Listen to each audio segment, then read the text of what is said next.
We're going to open the hearing. Could I have a motion to open the hearing, please? So made, Mr. Chairman. Open the meeting, I mean. I have a motion. Second. I have a second. All in favor? Aye. Mr. Gito, are you on? No? Still open. I'm just going to read something that has to be read into the record. In accordance with the Chapter 2 of the Acts of 2023, which extends the Governor's March 12, 2020 order of suspending certain provisions of the open meeting law, Mass General Law 30A, Section 20, until March 31st, 2025. This meeting will be conducted both in person and virtual via Google Meets. The meeting will be recorded by SMAC Cable Television and broadcast live and may be live streamed at www.stoughtontv.org. A recording of the meeting, transcript, and other comprehensive record of the proceeding will be posted on the town's website and/or SMAC as soon as possible after the meeting. If the live broadcast or live streaming is unsuccessful, times are approximate and items may be taken out of order at the chair's discretion. If you're able, we're going to stand and pledge the flag. Pledge allegiance to the flag.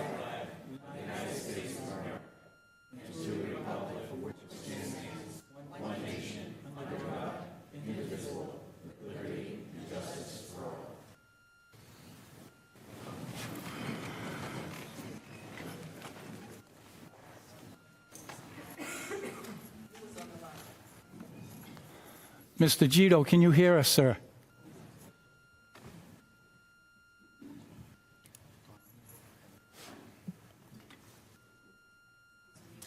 He's muted. Good. We're going to take an item out of order. The first order of business would have been the treasurer, finance director, but we're going to move up the swearing-in ceremony of Deputy Chief Nathan Derby and Deputy Chief James O'Connor. So I'll turn it over to Chief Donna McNamara and the town manager. With the interim town clerk, you want her up, Donna? Go ahead. Thank you, Vice Chair. Good evening, everyone. Thank you for being here this evening. Before we start the process for the swearing in, I'd just like to give the floor to the town manager to discuss the process of hiring these two new deputy chiefs before we go forward with the swearing in. Thank you, Chief. Appreciate this opportunity. As everyone in this room knows, it's been a bumpy road for the Stoughton Police Department for some time. Today is more than just a ceremony of swearing in two really fine gentlemen and very professional police officers. It's the end of an era of challenge, and it's the beginning of an era of pride. By choosing these two incredible professionals, Donna and I believe that this will begin a very new, exciting, and proud chapter in the history of Stoughton Police Department. We did not take these actions lightly. The town manager is the appointing authority of these gentlemen, but me as a town manager, I would never choose anybody that was not supported by the chief of police. Donna and I were in complete agreement on these choices. Both Deputy Chief Derby and Deputy Chief O'Connor both bring the type of unique skill sets that this department needs greatly.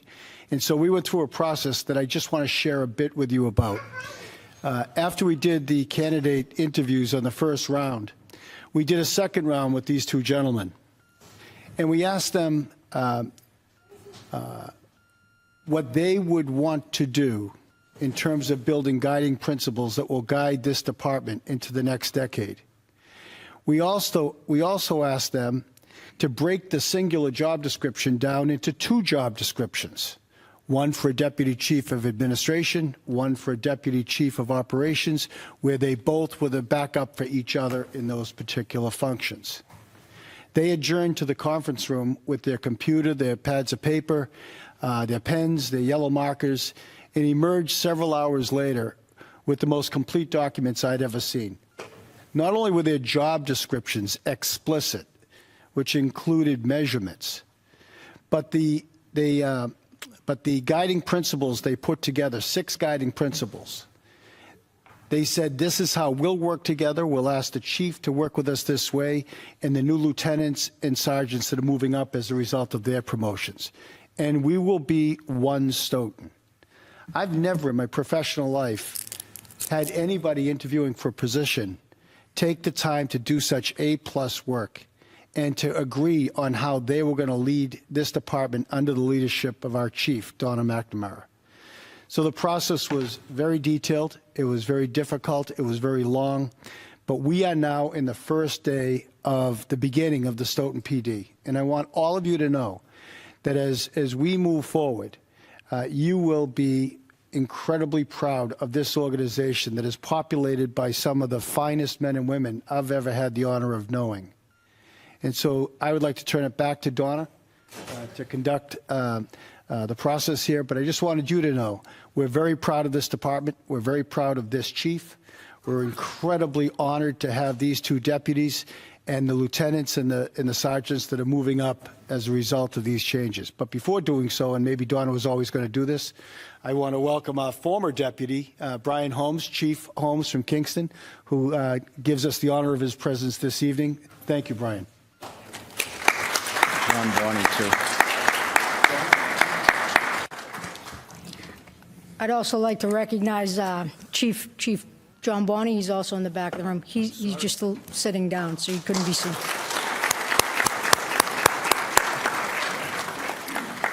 So again, thank you all for being here tonight, and thank you to the public that's at home watching and online.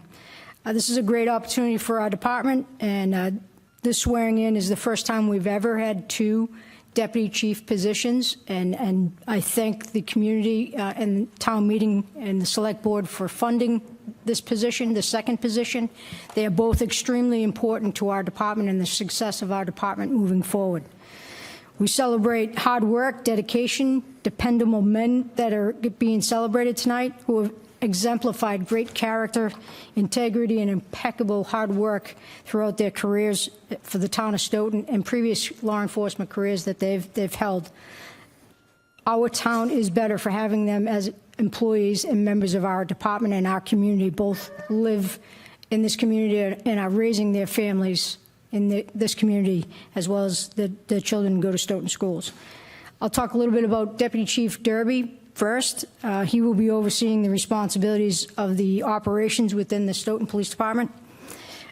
He has great character, as I've already said. He has been sworn and has been committed to our department since he came here. He came to our department after first being hired by the Wellesley Police Department in 2008. Prior to being hired by Wellesley PD, he represented and served our nation in the U.S. Coast Guard. When he started in our department, he took on the responsibility as patrol officer, took it and ran with it. Throughout his career, he's always been dedicated to training not only himself but others. That training is something that he took on the awesome responsibility of training all officers, veteran officers. Sometimes we're not the easiest to train. We get salty as we get on, as we have years of service, and he does a great job training all of us and training other officers and other instructors as well. Over the last few years, he has risen within the Massachusetts Police Training Council to be depended upon as a lead instructor for firearms. And that just shows the caliber of the individual that we have that represents our department, not only within our training within our department, but also representing the Stoughton Police Department when he goes and he trains officers that are veteran officers outside of our department and other communities that serve other towns in Massachusetts. Deputy Chief Derby has been extremely committed throughout his career and will continue to do that at the highest level. And I know that he will be able to commit that to us in this position. It is an awesome responsibility at the deputy chief level, the administration level, and I know that he will continue to do that. Through his career, he's received some awards throughout his career, and I'd just like to acknowledge those again. He became a lieutenant just for our department in earlier this year, and then has taken on this responsibility. He was awarded a Letter of Merit in 2010. He's also has a Lifesaver Award in 2017 for his deployment in resuscitating an individual suffering from cardiac arrest. And he received the Public Service Award in 2017. I'd like to talk a little bit more about that. His family and himself have dedicated and spearheaded the toy drive that we have conducted in our department for a number of years. Thousands of toys and articles of clothing have been given out to families in need in our communities and outside our community with the effort that he and his family started a number of years back. And we take great pride in having the opportunity to do that each year. And that was started by his wife and his children and Deputy Chief Derby. So I'd like to recognize that. That is a very prideful moment for us each year. We already have people that are emailing us looking to help out for this toy drive months in advance. And so we're very fortunate to have him as our Deputy Chief. He earned a Meritorious Unit Award in 2018 and a Meritorious Service Award in 2020 as well. That is Deputy Chief Nathan Derby.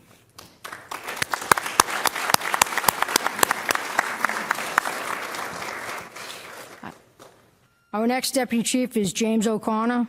He will be overseeing the administration responsibilities within the department. He first became a Stoughton police officer in 1999. He was promoted to detective within the department in 2007, and he has received he's been the recipient of numerous awards and commendations, two of which are the Attendance Award for not calling in sick, which is quite a feat in our career. He's received the Chief's Medal in 2006 and Officer of the Year in 2016. He was promoted in 2017, and his first assignment as a sergeant was patrol sergeant on the 4 to 12 shift. Then he took on the awesome responsibility of accreditation in 2018, which is awesome for me because he was a great asset to our department. He was instrumental in the efforts to attain reaccreditation on numerous occasions, and that hard work has benefited every one of the members of our department and our community with attaining reaccreditation. And it's no easy feat, and he's done it a number of times for our department. In 2020, he then took on the awesome responsibility of running the Detective Bureau and managing all detectives in special investigations. And we've had some serious crimes that have been committed in our community.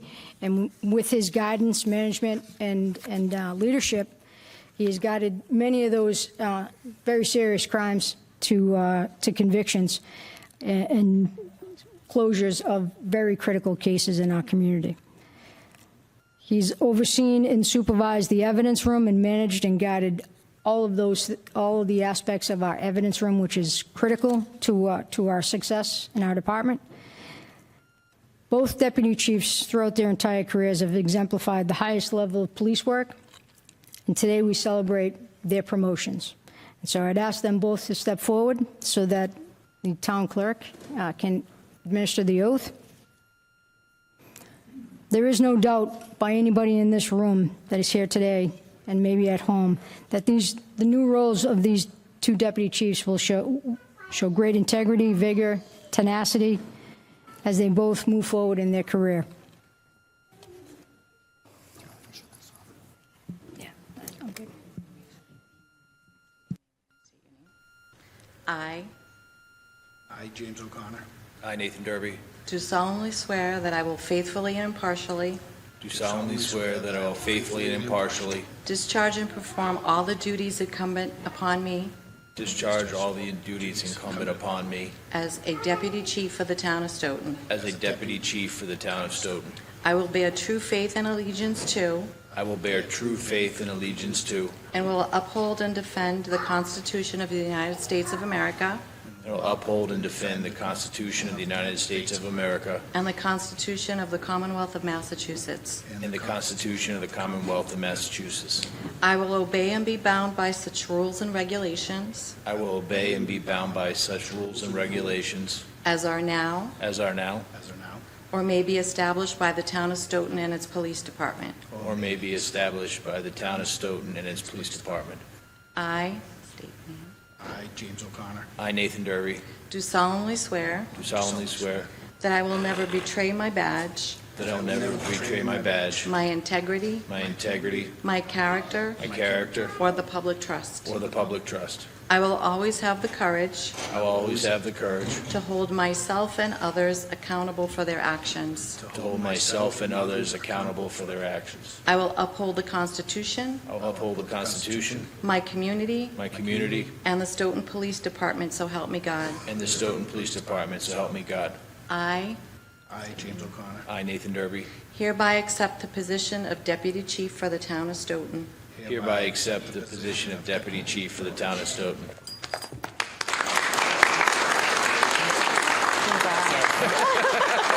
Congratulations.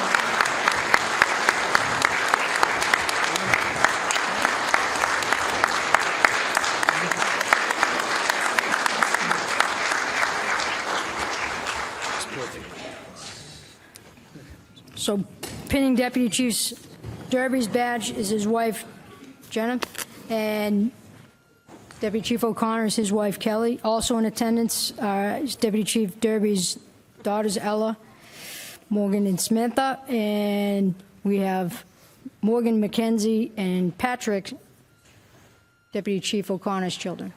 Also in attendance is Deputy Chief O'Connor's mom and dad in the front row.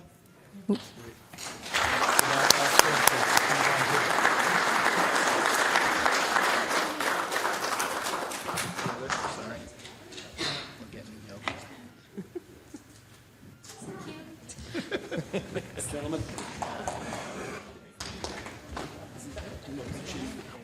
Pleasure. Chief, sir. We're going to take a picture with members. Scott.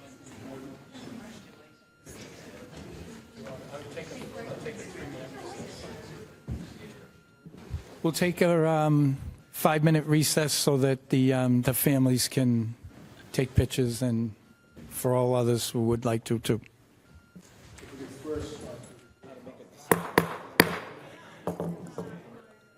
I'm going to call the board meeting back to order and turn it over to our finance director, Elizabeth Zielinski, on borrowing agreement information. Take it away, Elizabeth. Thank you, Vice Chair Carrera. The purpose of tonight is to have the board approve bonds and bans that we had previously voted at town meeting. So the board will be voting and approving $727,282 of bond anticipation notes known as bans, $10,910,000 of general obligation bonds. The proceeds of the $727,282 one-year ban will be used to finance the South Elementary School feasibility study and sewer improvements. These two projects were approved at the December 2021 special town meeting and May 2024 annual town meeting, respectively. Oppenheimer and Company was the purchaser of the ban and provided a $651 premium, which resulted in a net interest cost of $4.285. The funds for the bans will be delivered to the town on November 21st, 2024. The $10,910,020 general obligation bonds were issued for various projects as listed on the certificate of bonds 10/2024 document included in your packet. Huntington Securities Incorporated provided the winning bid at a true interest cost of 3.389%. The town received a net premium of approximately $841,370, which will be used to pay borrowing and project costs within this issue. The funds for the general obligation bond will be delivered to the town on November 20th, 2024. the $4,314,700 Massachusetts Clean Water Trust interim loan note has a 0% interest rate. No funds will be delivered to the town until the town draws down on the funds. The purposes of the general obligation bonds are Park Street sewer installation at $2.8 million, Muddy Pond treatment plant improvements at $269,400, roadway resurfacing, $4,577,400, water main improvements upgrades 1, $3,004,000, sewer equipment, $259,000, $259,200. And that covers tonight's vote. Thank you. Is there any questions from the board? Ms. Roberts? Yes, Mr. Chairman. Hello, how are you doing? Good, how are you? Pretty good. I have 3 questions. One is regarding the interest rates. So you presented to us, is the interest rate reasonable? It seems to be based on my research, but the 4.375 and the other one was, I think, 5%. Is that, and we have some for 4%, so on and on in this documentation. What happens when we have municipal bonds and bans? They go out to bid. And by going to bid, it goes to multiple different companies, and the lowest bidder on a ban or bond based on interest rate and the highest premium are awarded the contracts or the borrowing. Thank you very much for explaining that. And question 2 and 3 is regarding our debt strategy. So in the past, and I don't know if this is continuing, so this is the reason for my ask, usually as debt matures, we bring on new debt. It's kind of like a rolling process. Is that your strategy as well? And I guess that to Mr. Coulter, our town manager. What the plan is going forward is we have to develop the debt policies and how to interpret the debt and what's best for the community as a whole, where you've got sewer debt, water debt, general obligation debt, so there's several different factors. Typically, if you have debt coming off, you can be comfortable putting debt back on, but we have to get a little bit of control on what's going on with the debt before we can make that policy. Okay. So the final question is, one of the bond note had to do with the school, and it was refinancing. How does that actually work? So we refinanced that bond note and got a lower rate because it went out to market? Is that the reason we did it? No, what it is a ban is a temporary borrowing.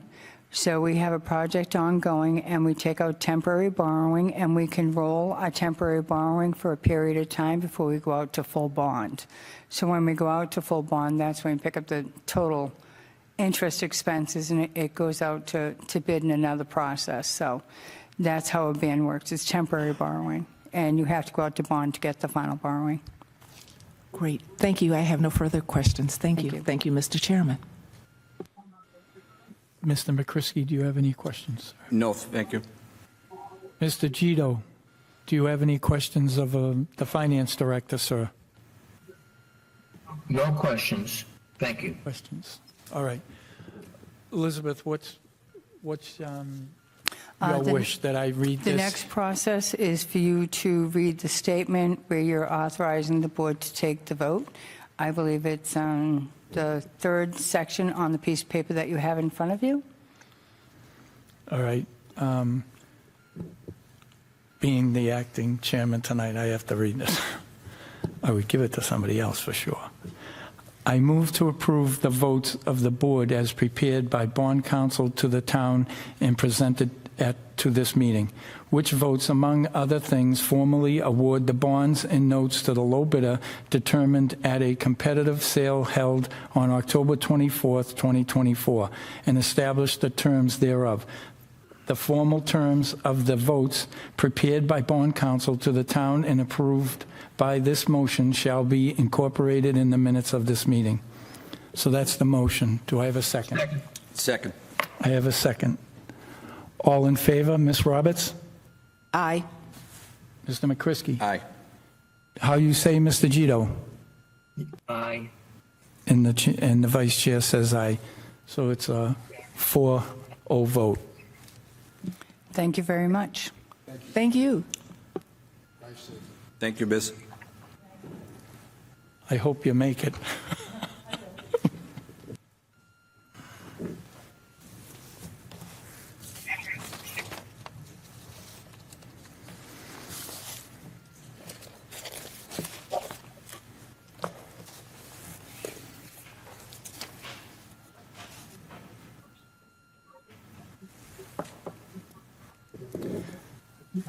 The next item on the agenda is Select Board comments. And I'll go to Ms. Roberts first if she has any. Yes, Mr. Chairman, I have two comments. The first comment is to my fellow board members, and this has to do with the MMA's, Massachusetts Municipal Association's annual meeting. So they changed the name, and I wanted you to recognize it. It's now called Connect 351 because of the 351 cities and towns that are under that umbrella. So they are having their still, so we could recognize it, their annual meeting, January 23rd to the 25th, and I wanted everyone to be on the lookout for the card and plan to attend. Plans to be very exciting, or as exciting as government can be. The next comment, I wanted to congratulate the two candidates that campaigned for Governor's Council. Both were Stoughton residents, and they kept us on the edge of our seats. Both are good friends of mine, and Tanisha Civil is also a member of the Stoughton Equal Opportunity Committee, so and had an opportunity to really get to know her. Both candidates worked very hard, and I just wanted to congratulate them on their hard work and their efforts. And that's all I had. Thank you. Mr. McCrisky, do you have anything? Sure. Just to piggyback on my esteemed colleague at the other end of the table, I was going to do the same thing as a shout out to somebody who we'll see here just in a couple of minutes. My dear friend for a lot of years, Francis T. Crimmins Jr., who one of Stoughton's natives. He said it to me a long time ago that we have orange and blood, black and orange blood running through our veins. Frank, this is from me to you, Frank. He's sitting out there, maybe he's still half asleep from the late night and early morning and every other thing. But I was thrilled, honored to be a part of Frank's effort. Elections don't always go the way that we want them to go. This one sure as heck didn't for me personally. But here, working with somebody like Frank in government, who started off as a selectman and then went to town moderator, who did a stellar job representing this community, became our town manager for a short time, and really did a great job. As we recall, some of the major steps we took back then is when we had the leadership of Frank Crimmins in the corner office. And I know that Mr. Coulter, you would share, because you've come across those things. So you don't really get an opportunity enough to see somebody that you've known for a long time step up to a position to run for, which is just shy, with I believe 37 communities, of running for governor. It's that type of a race. And the work that was done and the people that Judge Crimmins had around him was just an all-star, rock star team. But again, elections don't always go the way that we want. But Frank, from me to you personally, it's been an honor to be a friend, have you as a mentor.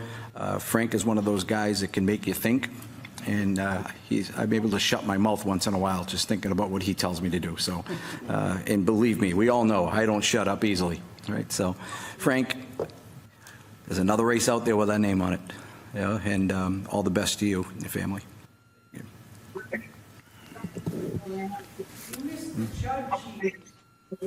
Oh, I saw the judge years. I sat in the courtroom many times just watching the judge. You didn't mention that on the Okay, all right. I apologize for that, Ms. Walsh. Next time I'll run my script by you. All right, moving on. Mr. Gito, do you have anything under Select Board comments, sir? No, not tonight. Okay, I have none. Well, actually, I have one. I got a call from a couple of residents on Walnut Street, and they were to you, Mr. Coulter. You might want to tell Mark. Do we have 2 bike lanes on that street, or just one? I thought it was one on the plan, but they say there's 2, and now they have no parking in front of their house where they did before. So I don't know if that's. I'll follow up with that, Scott. Can Mr. you- Chairman, I'll get back to you right away. Can you? Thank you. Yes, All absolutely. right, awesome. All right, no more Select Board comments. Town Manager. Thank you, Mr. Chairman. In the interest of time, I've been doing this for a couple of weeks in a row, and it's working well, but I want the citizens to know. We've got several good news, positive announcements with respect to our ADA study, which is complete and going out for citizens' comments. It's posted all over town. We've got some great news on the pole removal program we're going to talk about later. And we've got some tax information news. Rather than read it to all of you, I put copies of it in your places before this evening so that you have it. And I'm going to post it on my website every selectman's meeting, select board meeting, as opposed to reading it and spending the members' time on it. So you'll see it posted this evening. Thank you so much. Thank you. All right. Citizens' comments.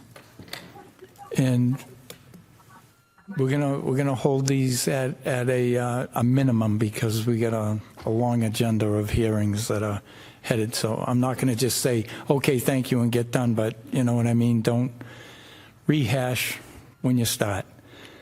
So first up, I recognize Mr. Dolinsky.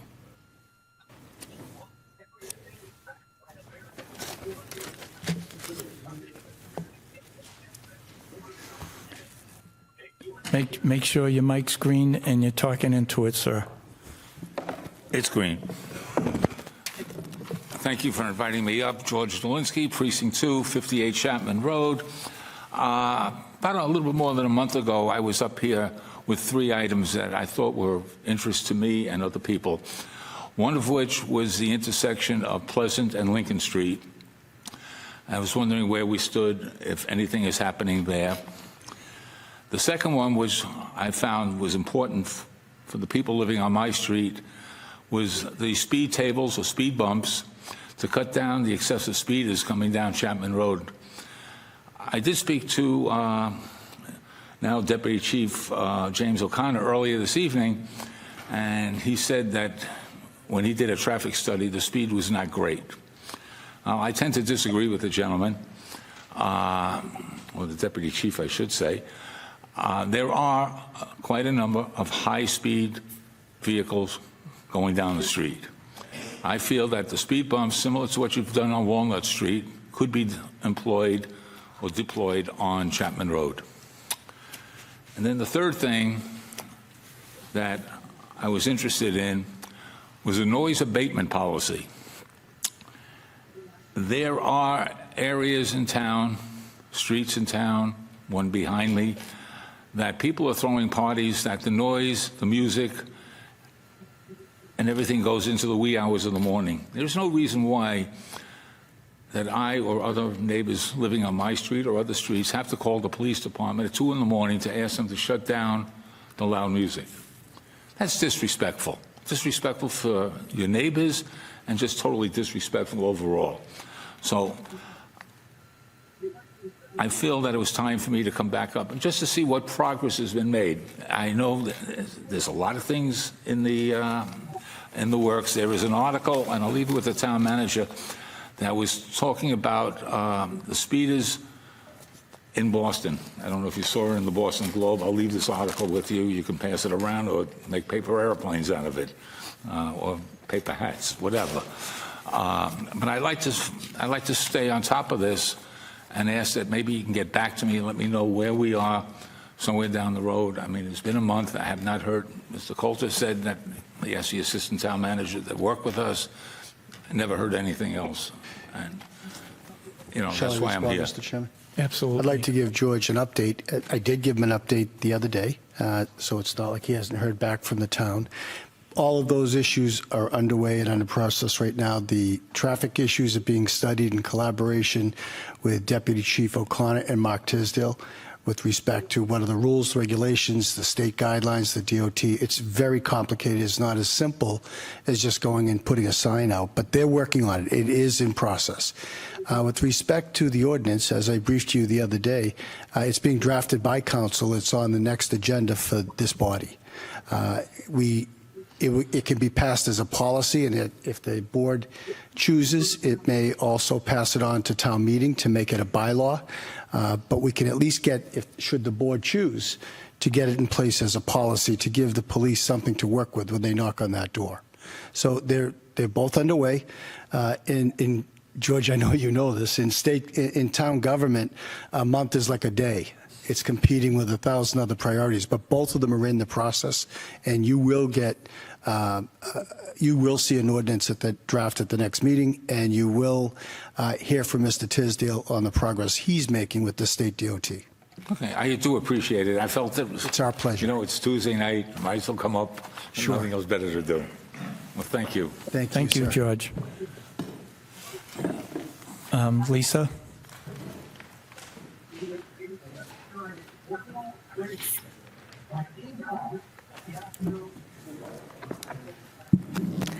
Hi, thank you all for your time.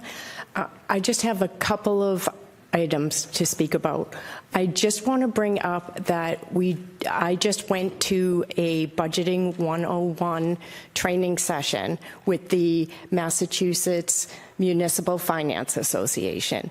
And it's with deep frustration. I wish I didn't have to come up here, but I want to implore the select board right now to not wait for an outside Collins report to get fiscal policies in place. I know this, I come before you because I know this is the governing board, and so I sent everybody an email with the presentation that we had, and it's referenced, it was eye-opening. It referenced everything that I have been asking for. Zero free cash in the operating budget. And in addition to that, they're talking about free cash when we go to town meeting. The budget for the free cash, we start spending on the money, and what's ever left goes into savings. So we have a general stabilization fund. We have capital building stabilization funds. And I am asking this select board through your town manager or for any way to get these policies in place. For my lifetime here in Stoughton, we have not had these policies through the select board, and it is high time we get it in. There's no reason, we can enact that tonight. There's no reason to be waiting to get these policies in place. It will benefit every taxpayer in town, children and taxpayers alike. We need to start saving before we start spending. Then, to your point earlier, through you, Chairman Carrera, as far as the debt, we don't have the basic minimum debt within the budget. It should be between 4% and 6% with a cap at 10%. And at last time I looked, we were at, last April anyways, at 2.5% and maybe even lower. So what's happening is the money is just floating away instead of getting us under a fiscal prudent policy. So again, to be short, I think I've made my point. It is high time. We do not need to wait for that. My second issue that I would like to bring up, and it's very unfortunate, while we have a strong manager form of government, that does not mean we, as taxpayers, do not have a right to ask our town employees in a very most respectful manner basic questions that revolve around fiscal policy, and to think that our town employees are being abused. Asking respectful questions on financial policies and the health of this town for spending taxpayer dollars is not abusive. It is our duties as citizens. I asked Gilda to pass out this piece of paper, which I will post online, which is the American government, and it's our duty as taxpayers to ask questions, these very type of questions, to our leaders. And I would hope you would give it some serious consideration. Thank you. As the governing board of a strong town manager, it's your job to get that under control. And I ask you to do that. Thank you. Thank you, Lisa. Ms. Walsh.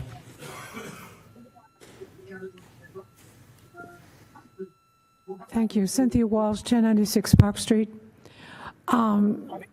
To something that was mentioned by a previous speaker, there are already laws on the books, and one of them is if the police repeatedly go to the same house, then the person can be charged with running a disorderly house, and they can be fined for that, brought into court for that. Now, it's usually used against brothels, and fingers crossed we don't have one in Stoughton. But if neighbors are being kept awake by 2 and 3 a.m. parties, that's disorderly. Thank you. Mr. Murphy.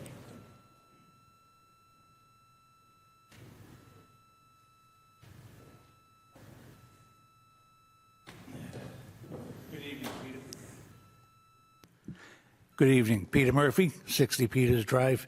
In regards to the noise ordinance, to back the bus up a little bit, I've addressed this issue with the town enforcement officer, the town manager, the chief of police. They were very responsive to the noise, the parties, and all that. I will say, since that happened, since the enforcement officer, he sent out cease and desist letter to the abuser, and they've done a very good job since then. I'm glad to see that you're acting in a very positive motion forward, and I'd like to see the ordinance that you're putting forward as well. Thank you for your support.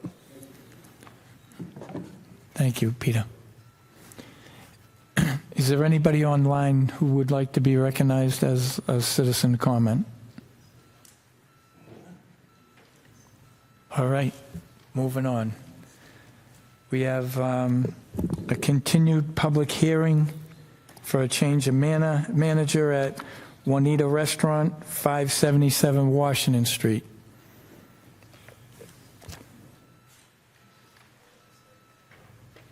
Is there anybody online? Oh, Tony, come on up.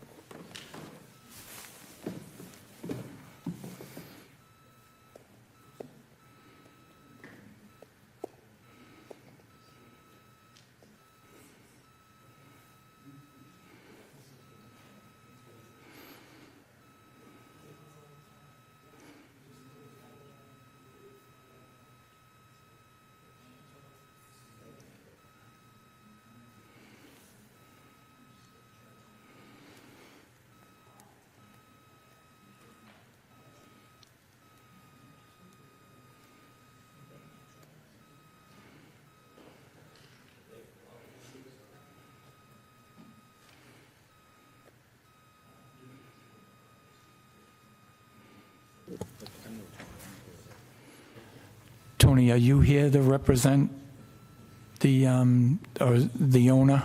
Yes, They're not going to be here tonight, just you, right? just me. Okay. For the letters, for the manager, What's that? I'm going to be in charge of the letters.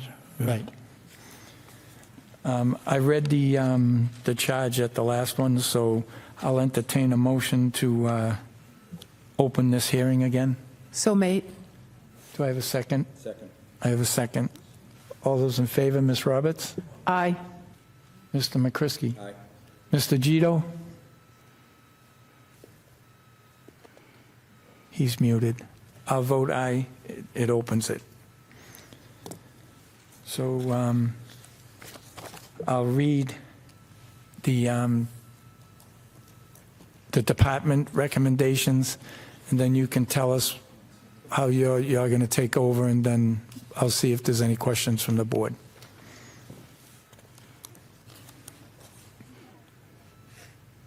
We have a tip certified slip from for Antonio Souza.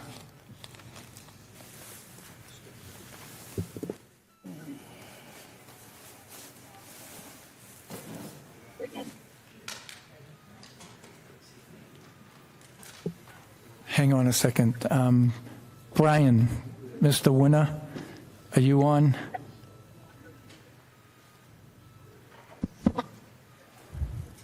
Mr. Chairman, I'm here. Just a quick question. The change of manager person is here to represent, but the owner isn't here. That's not really a problem, right? No, I don't think that's fatal to the application. As long as there's a proponent here to present it to the board, I'm satisfied that the board can proceed.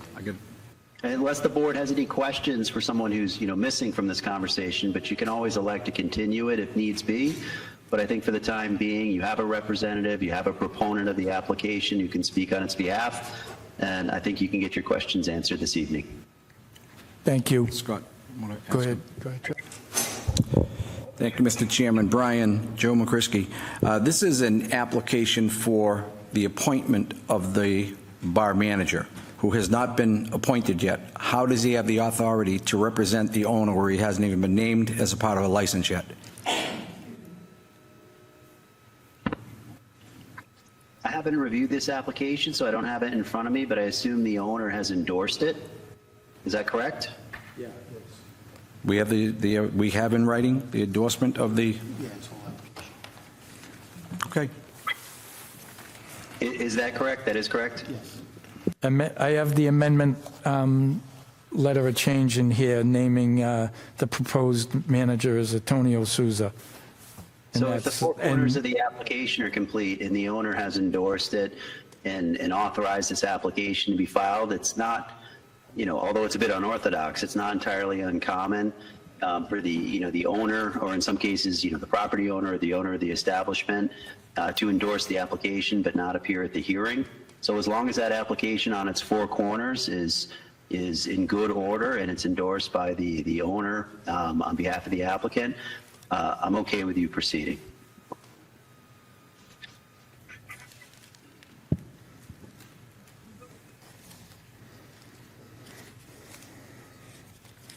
Yep. Okay. I'm going to read the correspondence from our departments. From the fire department, they have approved it. From the police department, Chief Donna McNamara has approved it, and she's checked the background and said that they have no disqualifying concerning information. From Board of Health, Larry Perry, it's approved with recommended restrictions, 80 seats maximum. And I'm sure, did your boss got a copy of this? It shows that it's initialed. Building and zoning has no problem. Treasurer collector, there's nothing outstanding. From Elsa Moriarty, the assistant treasurer. Water is approved by Anna, and that's all we have. So, Tony, open up a little bit what you're doing, and then if the members of the board have any questions, just pretend it's a Portuguese parade thing. I'm just getting involved to help them, and I'm involved in the other clubs too. I've been managed for the last 15 years over the PNC, CLC, and the band Saint-Jean. And now I'm going to get involved over there.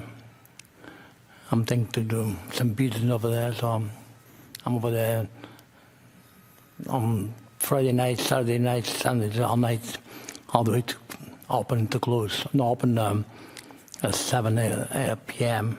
all the way to 1 o'clock or 12 o'clock. Excellent. Are there any questions of the board? Ms. Roberts? Yes, thank you, Mr. Chairman. Through you to please introduce yourself because I don't think I've met you. So you're the new manager? Oh, Yes. well, My name is please Antonio Souza. Well, hello. Nice meeting you. Nice meeting you too. I've enjoyed going to your restaurant. Very good food. And that's the only thing that I had. I just wanted to introduce myself. I'm Deborah Roberts on the Select Board. Nice meeting you. Nice meeting you too. Thank you. Mr. McCrisky? Yeah, I never met this guy before. But, no, Tony, welcome. You know, you're going to do a great job. You know, don't get mistaken. I wasn't questioning you. You've got a great reputation. I've known you a long time. Just questioning the process. So, but I know you'll do a great job. I know you'll do things right by the book. So, good luck. Thank you. Mr. Gito, do you have any questions of the applicant? No, I do not. I finally unmuted myself. Thank you. And I have no questions.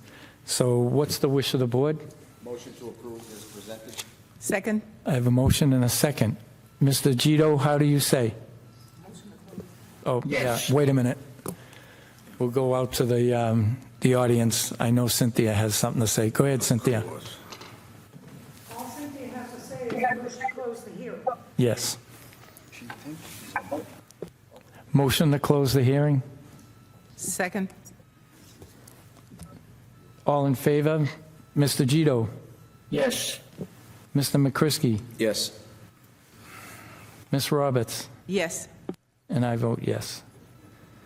What's the wish of the board again? We approved unanimously. Yep. So that was a 4-0 vote also. I didn't know. Okay, Tony, you're all set. Thank you so much. Have a good night.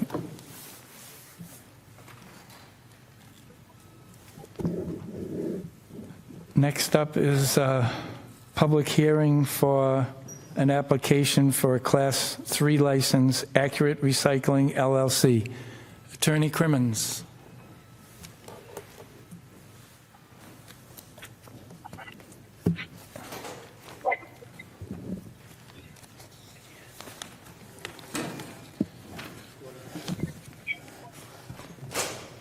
A public hearing will be held by the Select Board on November 6, 2024 at 8:00 p.m. to consider the application of Accurate Recycling LLC for a Class 3 license located at 133 Maple Street, Stoughton, Mass. 02072. The hearing will be conducted at the Great Hall, 3rd floor, Town Hall, 10 Pearl Street, Stoughton, Mass.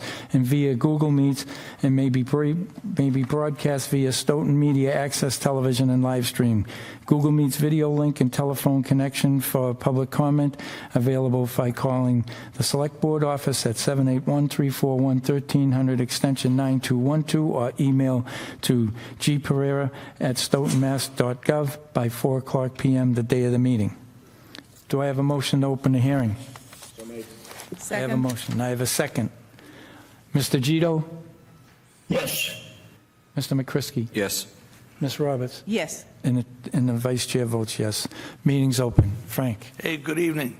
Good evening, Mr. Chairman. As a point of personal privilege, I'd just like to thank the members of the Select Board for the kind comments, and I'd like to congratulate Tamisha Civil of Stoughton for her election.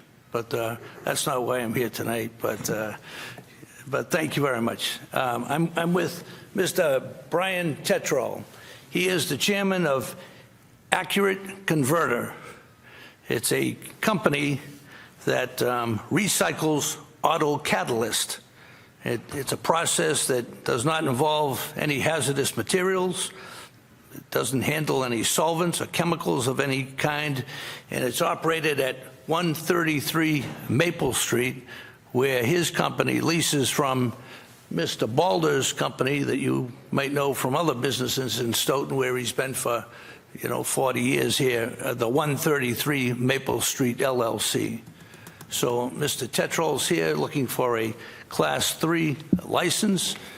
The application was submitted to the selectmen through Ms. Pereira. Everything we believe is complete. You have the department approval forms, and if there were any questions, Mr. Brian Tetrol, the chairman, certainly happy to respond. Thank you. Mr. Chair. Go ahead, Joe. Mr. Chair, if I may, Gilder, if you could pop up those pictures I've asked. Mr. Chair, maybe, I know you'll remember Ms. Roberts, possibly, and Mr. Gito, I'm not sure. I've had a tendency to go to places when you hear of something for the first time.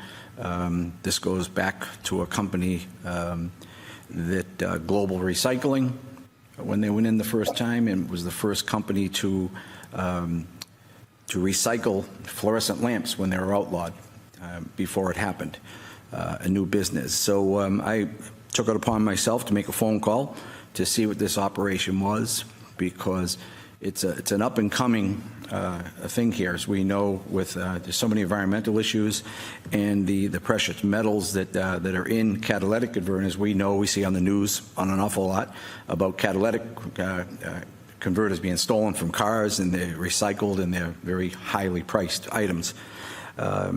So seeing that, I wanted to see what it was all about, and I've got to say that I was just amazed. This is one of the machines that have been put in, well in excess of $1 million.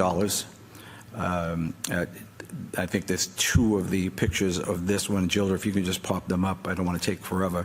It gives you an idea of how they're set up, but brand new machines. And this is something I think we don't do as a town well enough, is saying that when people talk about representing the taxpayers, and we're all doing this job to do just that, we're seeing so much success keeping business in town, bringing business to town, keeping the tax dollars within our community. This is a business that very easily could have gone somewhere else, but they stayed in Stoughton. They reinvested in Stoughton. There are Stoughton people working there. The parent company has donated to many, baseball teams and programs in town. So it's nice, and that this investment's been made. It's going to allow us to keep doing the job of the people.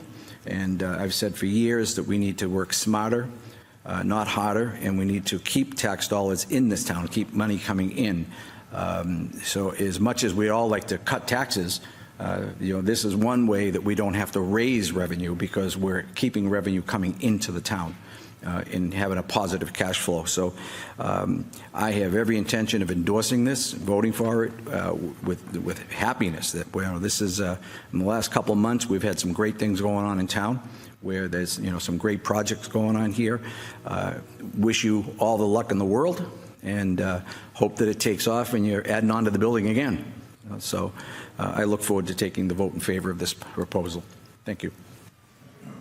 I'm just going to read some information into the record. The gentleman has his workman's comp is up to date and perfect. His liability insurance is up to date. And we have the department head reports from the fire department. It's approved. From the Donna McNamara, the chief of the police department, has no objections. Board of Health has approved it. Building and zoning is approved.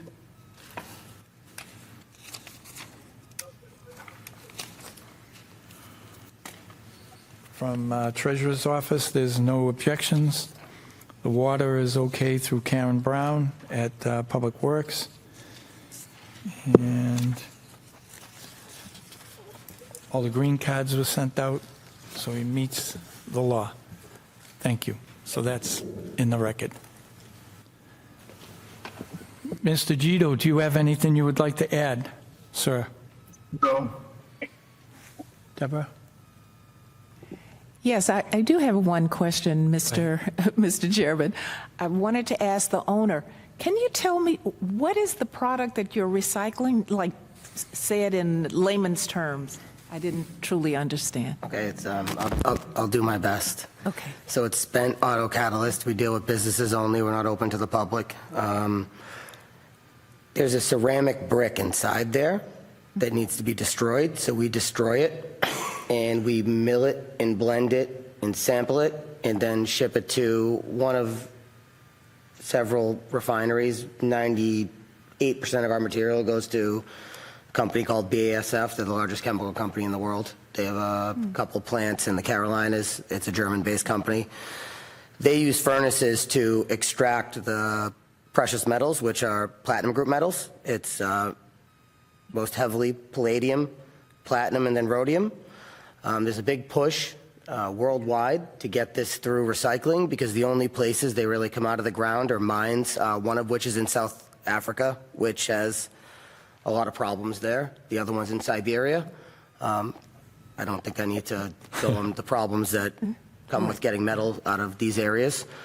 So there's a big push by these large publicly traded companies to source it through what they call urban mining. So the material's already been manufactured, it's out there, it's laying in scrap yards, and they want to get the metal back. So that's kind of where we come into play. We're on the higher level of the recycling part of it, meaning like we deal mainly with just large suppliers and incoming shipments, again, not open to the public. So we take it to the point of mechanically taking it apart, milling the material, and then shipping it to a refiner to extract the metals, which we have contracts with. Thank you. That information was very helpful. Thank you very much. So you're dealing in volume. All right. Mr. Chairman. Go ahead, Also, Joe. if I can note, and I believe it is a correct statement, you're the only company that's been authorized by the EPA to conduct this process. That's a different process. So we're coming back.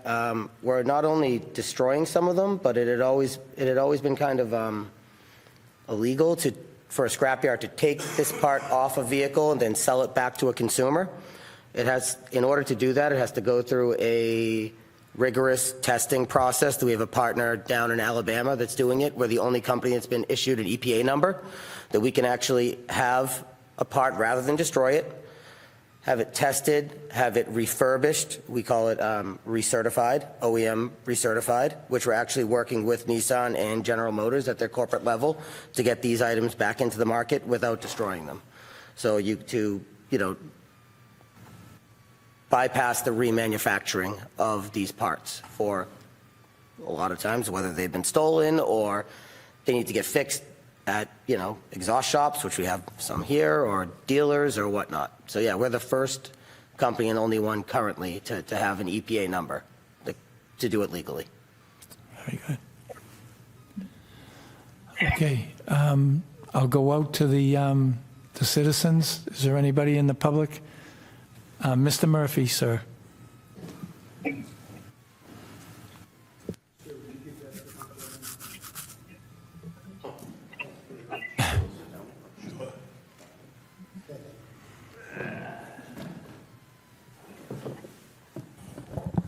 Peter Murphy, 60 Peters Drive. You kind of answered the question I had is what type of recycling. You answered that. You're at 133 Maple Street. Are you on the front part of the building or the back part of the building? The back part of the building, I guess. I mean, there's a...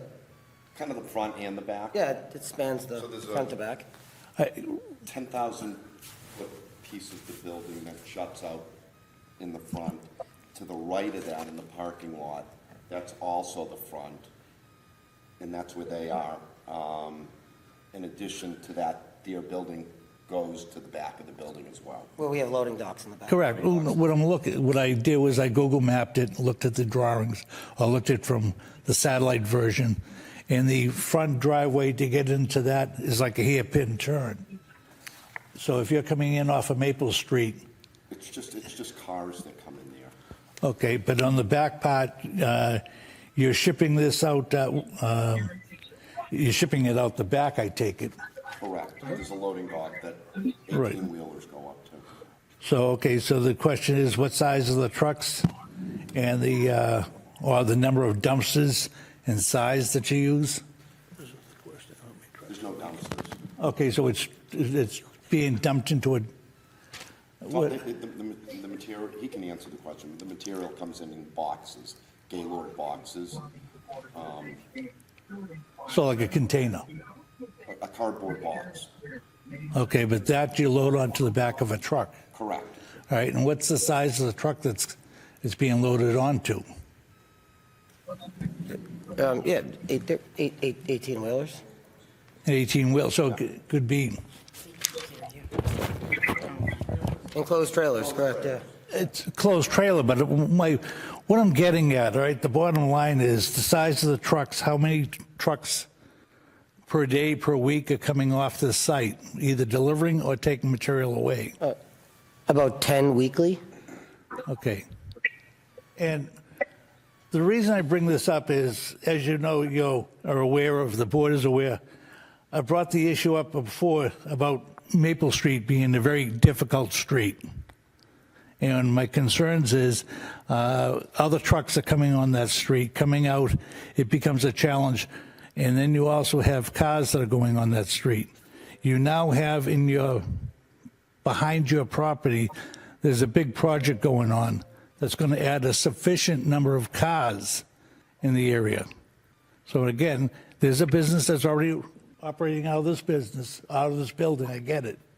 But my concern is, and this is probably more towards the selectmen than towards your building, because there's a business already there, is the Maple Street has to be looked at. It has to be, something has to be done. And I realize you can't put sidewalks on Maple Street because there's no room for sidewalks. But the street itself is a very narrow street. It's a windy street. So as street commissioners, I believe the selectmen, and as you know, I've brought this up before about Maple Street. It's a challenge that's still, it's been a challenge for years. Something has to be done about that street. I have no issues with your business, and I applaud your business. You're doing, you're bringing money into the town, but this town, they bring all this business in, they have to start spending money on the businesses they're trying to bring in for the town, for the residents of the neighborhood down in that area. That's my biggest concern. Thank you. I'll say this, I don't think there's any more traffic on that road than there was before, because now that Global Logistics is going to have their own entrance, the 150 trailers that used to go in and out of there are now gone. His 10 are inadmissible. I drive that road all the time going to Terry Edwards. I don't have a problem. I meet trucks coming the other way that are twice as long as me, and the road's fine. You have to rely on the driver behind the wheel once in a while. I don't think this town should go out and build out that road. It's all wet on one side, and the rock is all on the other side in the building property. You're not going to benefit. What do you want, to straighten that street out, make it a dragway? No, what I'm noticing is the edging of that road has been breaking away for the past couple of years because more and more trucks are going on that road. And the road itself hasn't been resurfaced in 25 years. That's why the road is falling apart. It isn't because of trucks. It's because of the year of the road. That road hasn't been repaved since they put the sewer main up that street. Correct. So with that in mind, what I'm saying to you, the board, the road I'm sure itself, Public Works has a detail of when that road might get resurfaced. Right. But right now, with all the work that's going on in that area and the trucks traveling up and down, I wouldn't put a dime into that road. It'd be torn up in a week, fresh pavement. Yeah. what I'm trying to do. Go ahead, Joe. Maple Street.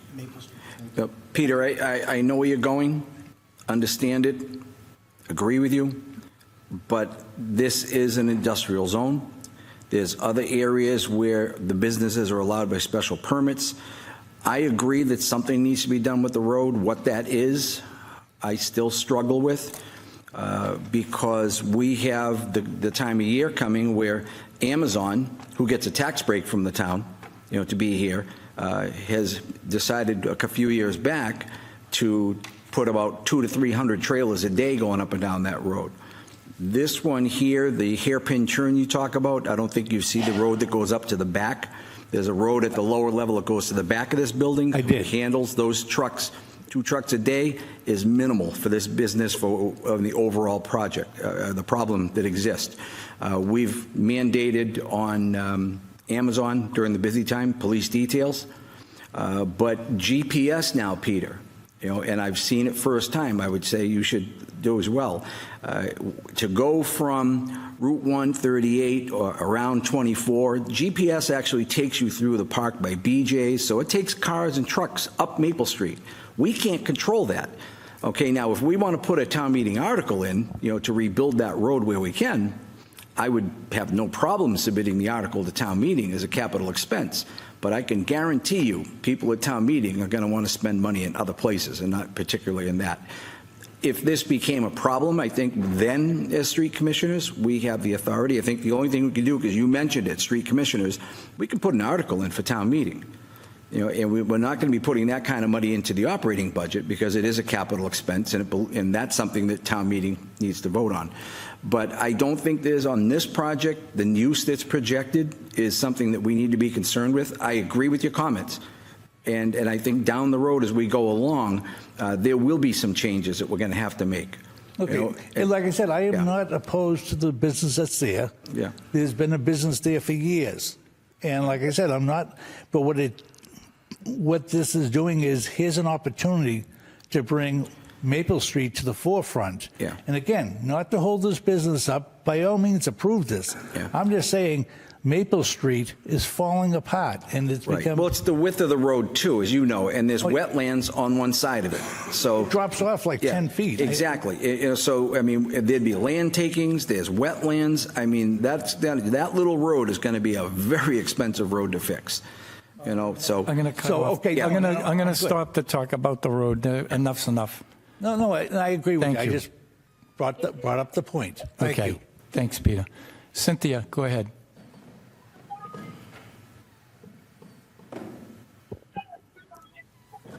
Cynthia Walsh, 1096 Park Street. And this may have been answered, and I just didn't hear it. Where do you source your catalytic converters?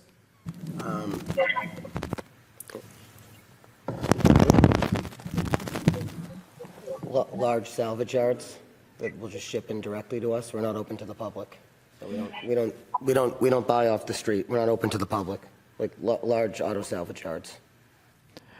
And what assurance do you have that these weren't from, the railroad parking lot? We have a strict KYC and AML policy. We also deal with the largest publicly traded refiner in the world, which put us through 9 months of AML and Know Your Customer policy. So we're known in the industry as having best business practices.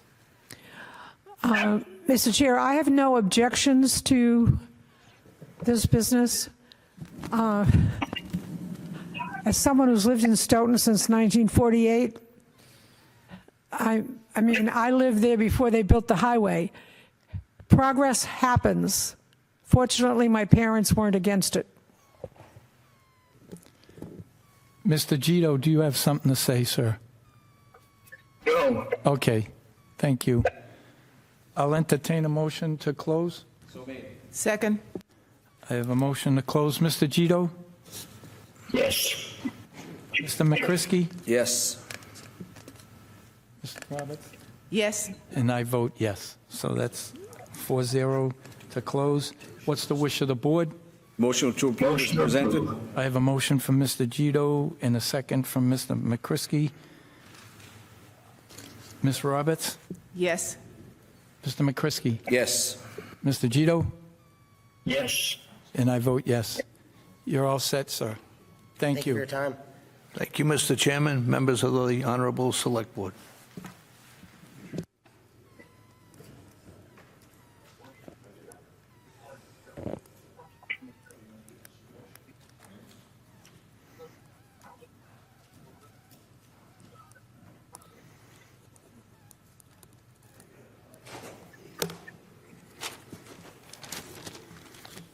Okay, that's gone.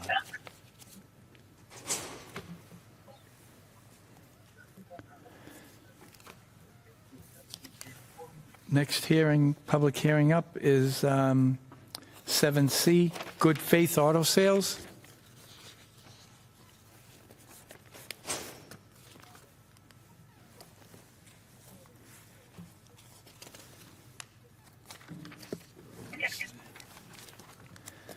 A public hearing will be held by the Select Board on November 6, 2024 at 8:00 p.m. to consider the application of Good Faith Auto Sales for a Class 2 license located at 331 Page Street, Suite 3B, Stoughton, Mass. 02072. The hearing will be conducted at the Great Hall, 3rd floor, Town Hall, 10 Pearl Street, Stoughton, Mass. and via Google Meets and may be broadcast via Stoughton Media Access, television, and live stream. Google Meets video link and telephone connection for public comment available by calling the Select Board office at 781-341-1300 extension 9212 or email gpereira, Stoughton, Mass. Gov by 4 p.m. on the day of the meeting. Motion to open the hearing? Second. I have a motion and a second. Ms. Roberts? Yes. Mr. McCrisky? Yes. Mr. Gito? Yes. And the chair, I vote yes. Okay, tell us what you'd like to do, sir. Press that button. So basically, You can let go of it. Yep, and then just pull it and talk. There you go. So basically, I do auto sales like Carvana, Vroom. So it's wholesale to wholesale. I go from the auctions, also sell from one auction to the other, and I also work with a couple of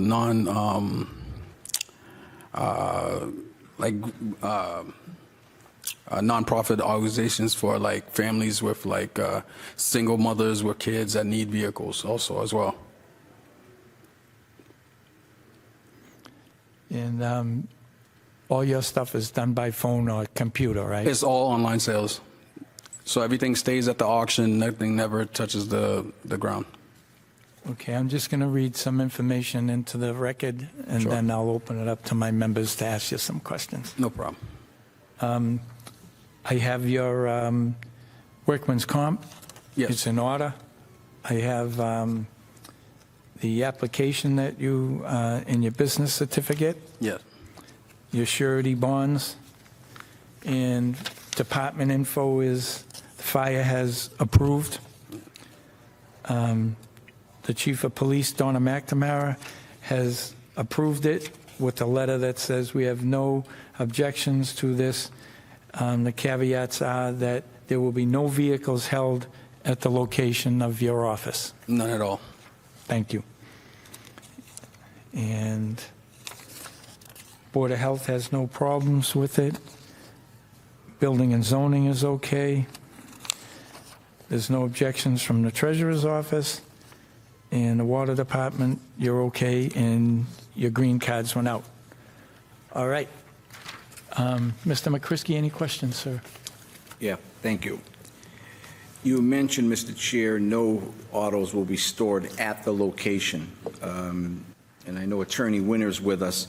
I would like to expand that. I'm not opposed to the granting of the license, but we have had issues where people with these types of licenses would seek out pieces of property that they can leave the cars at somewhere else in town. They're in this company's name, but another company owns the property. So it's technically not a violation because of one area. But again, if we're going to allow people, and I understand, you know, there's people that have got these, and some people work out of their cellars or their home, you know, doing this online. But I think we should be changing these that says that there could be no property stored within the town under this company's name, because that's sort of just circumventing, you know, okay, I can't keep them on my property, I'll just keep them on somebody else's property. So I would ask if Attorney Winter would like to opine to say that, you know, my comment is warranted or incorrect. I would want to make sure that I'm on the right page, because we all know that we're getting a lot of these types of operations in town. And I can Noticing the fenced-in areas showing up little Well, you know, places and then there's people that have come here and been denied a license, and I can go to the location and, you know, show you 6 cars that are sitting on the lot, you know, unregistered, uninsured, well, unregistered anyway, you know, so, and then what they'll say is, oh, I'm working on it for the client, and they sit there for 6 months. So we're getting too many of these things, and I'd like to hear from Attorney Winter. Can we put a restriction that says no vehicles that are in control of the applicant be stored in the town of Stoughton? So, through you, Mr. Vice Chairman, to Mr. McCrisky, if you're talking about a condition that restricts the definition of the premises and the cars that can be either owned, maintained, or located pursuant to the license, yeah, I think you can add such a condition. Keep in mind that the applicant, if they, you know, acquire property or lease property or something, can always come back and ask for an amendment before this board. Right. But you would be the regulatory authority, and you get a chance to review that. And so the situation that I hear you describing is one where it evades review by this board, and it kind of happens invisibly and outside of the license, at least the one you thought you were granting. Right. And so putting that as an explicit restriction would make it a violation of the terms of the license, Right. which would mean they would have to come back and see this board if they wanted to expand that operation like you mentioned. So I don't have a problem with something like that, as long as the board is aware that, you know, nothing's ever written in stone. They'd always have the opportunity to come back and make their case before this board. Right. Thank you. So at the appropriate time, Mr. Chair, I will make a motion to add that as a condition of license. Thank you, Attorney Winter. And I wish you all the luck in the world. And again, sometimes we have discussions here and make votes, and it'd be very easy to think, what did I do wrong, or what does he have against me? And it's not that. I wish you all the luck in your business. Thank you. You know, and I got to say, I think you're the first one that's ever come here and mentioned you do work with nonprofits, you know, to give back. So There's a lot of grants out there. God bless you. It's a good thing. Deborah, do you have anything you'd like to add? No, I just wanted to say it's nice meeting you. It's nice hearing about the good deeds that you do and about your operation. You know, I'm from the school of thought that I have to actually see the car or the house. I'm just throwing the house in there because I know people purchase things virtually, but things are changing. And you're one of the good changes that we're seeing and going forward to our future. So it's nice meeting you, and thank you so very much. Congratulations too on your business. Thank you. Mr. Gito, do you have anything you need to add, sir? I have no questions of the applicant. I would just recommend that if we're going to address the issue that Mr. McCrisky raised, which is a good issue, that when we relicense facilities, that we include his proposal in the new licenses that we deal with at the beginning of the year. Good thought, Mr. Gito. It's a good idea. Okay, is there anybody in the audience or online that would like to say anything? I'll entertain a motion to close the hearing. So moved. I have a motion from Mr. McCrisky and a second from Mr. Gito. Ms. Roberts. Yes. Mr. McCrisky. Yes. Mr. Gito. Yes. And I vote yes. What's the wish of the board? Mr. Chairman? Yes. I make a motion with the approval of the license with a restriction that will state that there will be no vehicles owned, licensed, or controlled by this licensee stored within the town of Stoughton. And I would yield to Attorney Winter if he would like to amend that at all, or is that sufficient? Sounded good to me. Just coming online. Nope. I think that condition is sufficient, and if you'd like me to take a look at the license before it issues, I'd be happy to do that to make sure it accurately reflects the motion and condition. Okay. Thank you, Mr. Winter. Thank you. Okay. get that to Brian tomorrow. Sure. I'll second that. And I have a second from Mr. Gito. Ms. Roberts? Yes. Mr. McCrisky? Yes. Mr. Gito? Yes. And I vote yes. They're all set. Thank you. Good luck.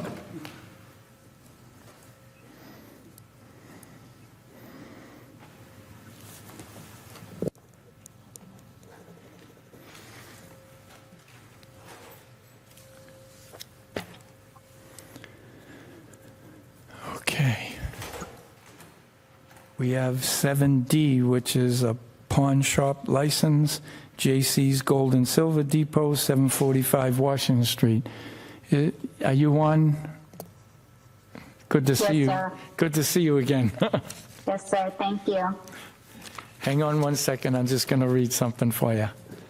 A public hearing will be held by the Select Board on November 6, 2024 at 8 o'clock p.m. to consider the application of J.C.'s Gold and Silver Depot for a pawn shop license located at 745 Washington Street, Stoughton, Mass. 02072.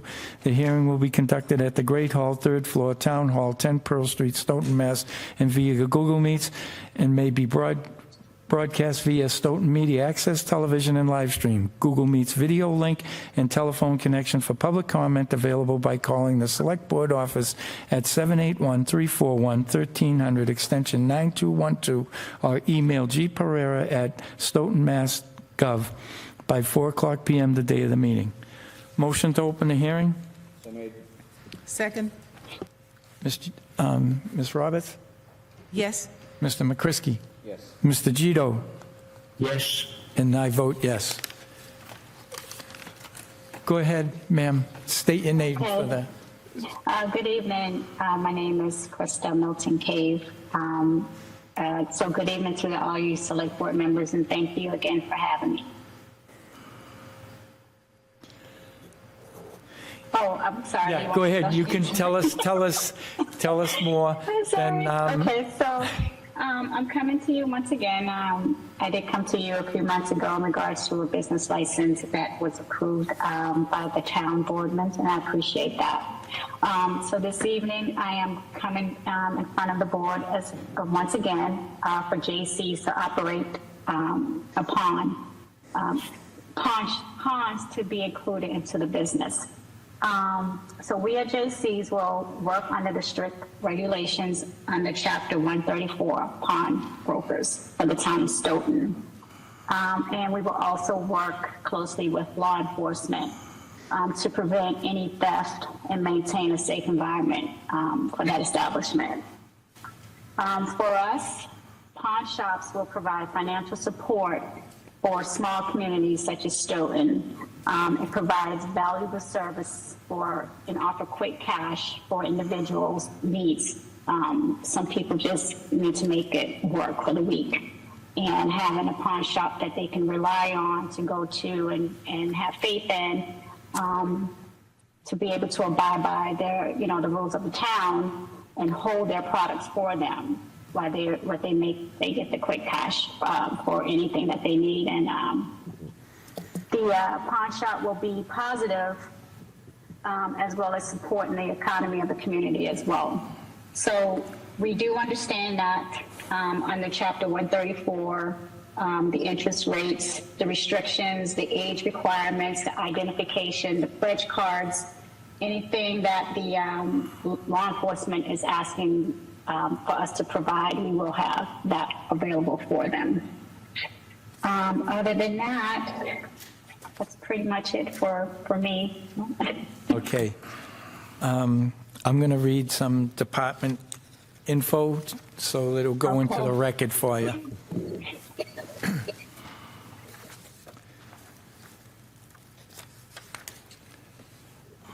From the fire department, Assistant Chief Maycomber approved it.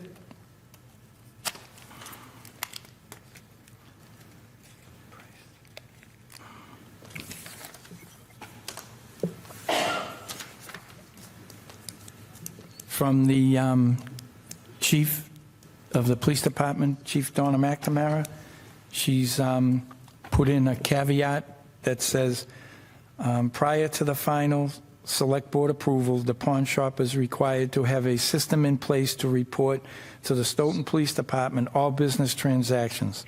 The business will agree to report on a daily basis, such as transactions to the police department. It says the business installs a security and a video system in place prior to opening. Krista, are you agreement with that? Yes, sir. Yes, sir. I do Thank you. understand that. And building and zoning, there's no problems. No objections from Treasurer's Office. Water Department, no objections. And the advertisement went out. Okay. Ms. Roberts, do you have any questions of Krista? No, hi, nice seeing you again. And no, I do not have any questions. When she was here a couple of months ago, she described the other portion of the business, so I can see how this, the pond business fits nicely with what she's already doing. And since there are no objections from our checklist, which is our MO, how we vet different types of businesses, I would vote in favor of this. So that's all I have to say. Joe, do you have anything? No. Okay. Mr. Gito, do you have any concerns or anything you'd like to add? No, I'm expecting that the chief of police's request will be included in our motion. Yes. Is there anybody in the audience who has anything to say? Seeing none, I'll entertain a motion to close. So moved. Second. I have Joe and a second from Lou. Ms. Roberts? Yes. Mr. McCrisky? Yes. Mr. Gito? Yes. And I vote yes. What's the wish of the board? Motion to approve as submitted, Mr. Chairman? Second? With the caveat of the chief of police? Yes. I'll add that in if, thank you. So I have the motion from Mr. McCrisky Second from, and second from Deborah. And how do you vote, Ms. Roberts? yes. Mr. McCrisky? Yes. Mr. Gito? Yes. And I vote yes. Good luck, Krista. Thank you. Thank you very much. Thank you. I will go get ready for work now. Have a good evening, everybody. Be safe. Okay, thank you. Bye-bye.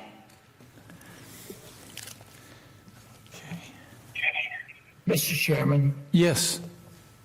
I am going to have to excuse myself from the meeting, so I won't be here for the rest of it. Have a good night.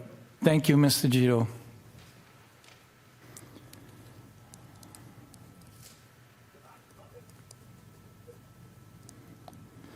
Okay, the next one is a joint poll, 7E. It's a joint poll with National Grid, and the project number is 307-86568. A hearing will be held by the Select Board on Wednesday, November 6, 2024, at 8 p.m. to consider the joint petition of National Grid and Verizon New England, Inc., who are requesting permission to locate poles, wires, and fixtures, including the necessary sustaining and protecting fixtures along and across the following public way. Page Street, install one JO pole on Page Street at the point approximately 575 feet northwest of the center line of the intersection of Page Street and Maple Street. Install a 45-foot C12 JO pole plus or minus 30 feet southeast of the existing pole 28, project number 307-86568. The hearing will be conducted at the Great Hall, 3rd floor, Town Hall, 10 Pearl Street, Stoughton, Mass., and/or virtually and via Google Meets, and may be broadcast via Stoughton Media Access Television and live stream. Google Meets video link and telephone connection for the public comment available by calling the Select Board office at 781-341-1300, extension 9212, or email to gpereira@stoughtonmass.gov. Do I have a motion to open the hearing? Oh, I'll wait for Ms. Roberts.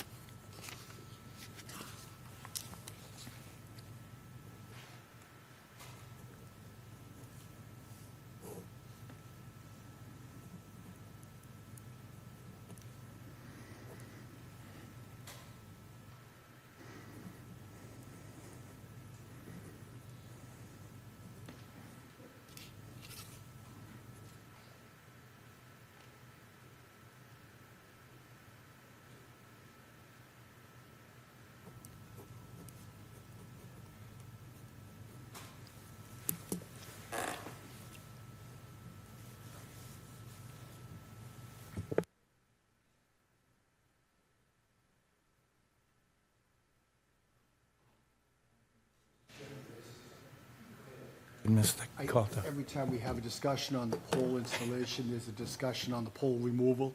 So Gilda's printing for you right now. I had the Assistant Chief, Maycomer, who handles the removal program for us, prepare a memo with the update on the progress being made. There's been 42 poles removed, and the town has stripped the remaining poles of all of our hardware, all of our equipment, and now National Grid has been instructed to remove the remaining poles as well. So there's a memo that's being copied right now to give to the members. I think the fastest pole removal and connection has been at the Tosca Drive intersection. It's gone like gangbusters.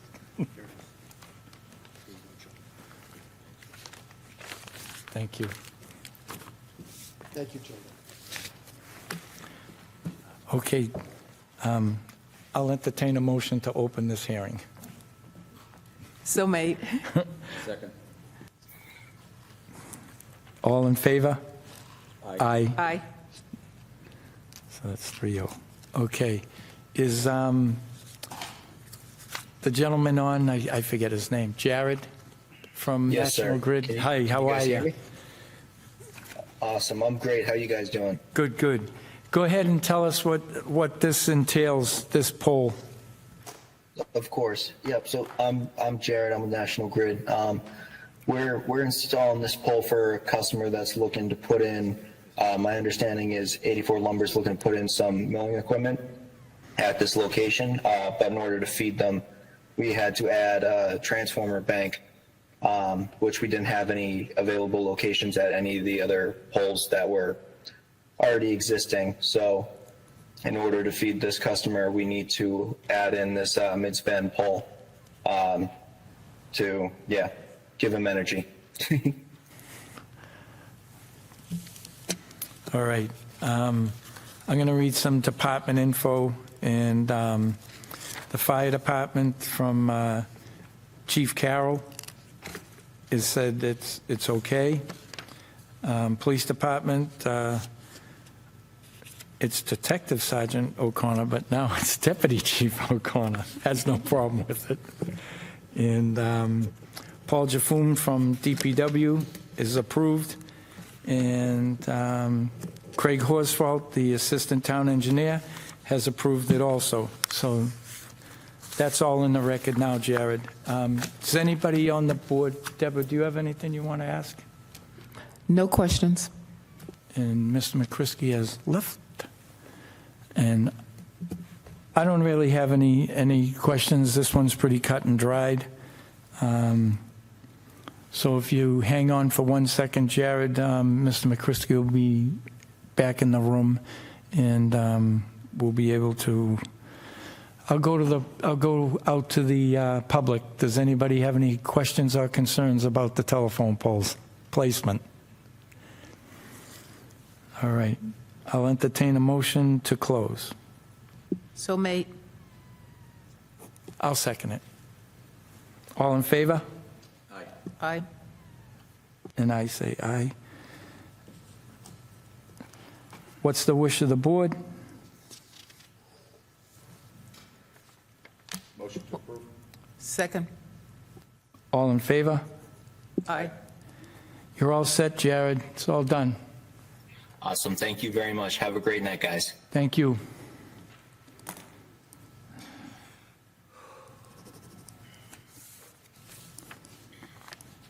Okay.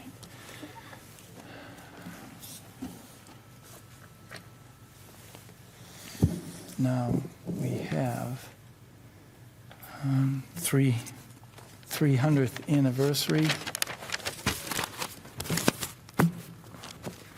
Hello, Are you online? I am. Okay, Kelly. Go ahead and say what you got to say, and go ahead. Okay, sure. So I was asked to come tonight to give you all an update on the 300th committee. We are hard at work getting ready to start our 2025 hard launch in January. We will launch publicity and we will launch marketing as well. Diane Dolan has been heading up the sponsorship program. We're going to send out a mailing in January to our local businesses. We will have sponsor opportunities for businesses as well as residents in different monetary levels. I've been working with Amanda Bettel and David Lambert to get our website up and running, as well as our social media. From this website, we'll be able to announce our signature events and put out a call for volunteers, as well as offer anniversary apparel. Dr. Patricia Randolph is our community liaison, is working with Dr. Baeta to involve the students of the town. We actually already did a student logo contest, which had a great response, and you will see that throughout our events in 2026. Jennifer Sayers has been helping with ideas for publicity and exposure of the events locally. Karen Klipp has done quite a bit of research for us when we were deciding on what events were going to be feasible for 2026. And Cynthia Walsh has been instrumental in providing us with information from the 275th event, as well as local advertising opportunities. Also, Peggy Stewart and Dr. Randolph are our liaisons with the local YMCA for potential community partners events. So they will be heavily involved with our 2026 events. We're finalizing our budget needs. I'm working with George Dolinski, who's our treasurer. So I'm hoping that by mid-January 2025, we will have a final budget in place that we can report back to the board for that. So on to the fun part of it. In order to provide, I think, the best experience and celebration possible for the town, we're going to focus on 5 signature events for the town for the year 2026. We're going to do a kickoff event in January 10th at the library, where it's a Saturday. We'll take over the entire library, and we're going to have different events and activities for kids through adults. We'll have some art gallery displays. We're going to start planning more of this next month. So as we get into next year, we'll be able to give you finite details for the events. Amanda is working on our 300th gala. We're going to do a Great Gatsby theme on May 16th. Right now, she is trying to secure a viable location for us, as well as entertainment. And we're going to plan to have a silent auction that night as well. We're going to work with the rec department, Matt and the rec department, on 2 of our events, 4th of July parade. So that is the rec department's event, and we're going to enhance it. We're going to have actors, participating with the audience before the parade. We'll have some handouts and just other fun historical facts, but make it fun as well for that day. And we're hoping to expand the parade a little bit with floats as well. We're also going to work with the rec department to expand the Stoughton Day that year. We're looking for October 10th, and we will have a full day of activities planned.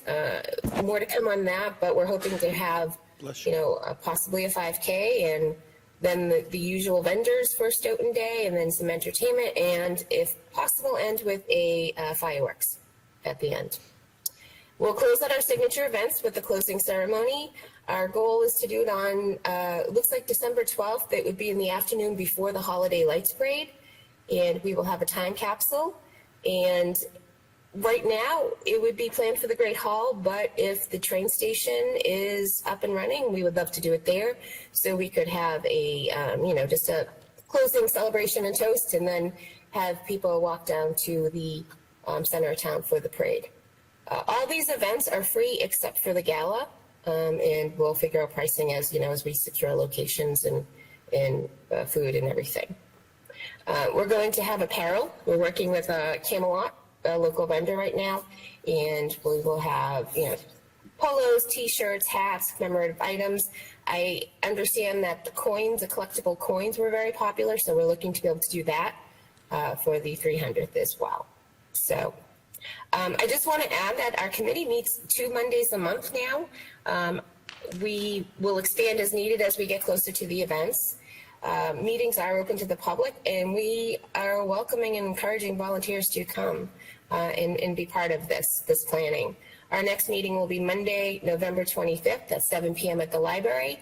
We will tend to either meet at the library or the town hall, depending on what is available, and we do have a hybrid option to attend. And that's all I have. Joe, do you have anything you would like to add? No. Deborah, you have anything? Through you, Mr. Chairman. That sounds so exciting. Oh my goodness, I cannot wait to attend every one of those events. Thank you so much. Thank you so much for sharing. That's great. It is quite good that it's all of a sudden taken shape and it's become real now. So it'll be here before we even can think about it. It will be. It will be. And we're going to, I've been reaching out with our town manager with a lot of emails, and more to come on those of what we can do throughout the town to promote the event and what is allowed and the regulations. So we appreciate. I've worked, I think, with almost every department now, between purchasing and IT and accounting. So everyone has been very responsive, and we do appreciate that. Thank you. Thanks. Okay. Thank you, Kelly. Okay. Now we have number 9.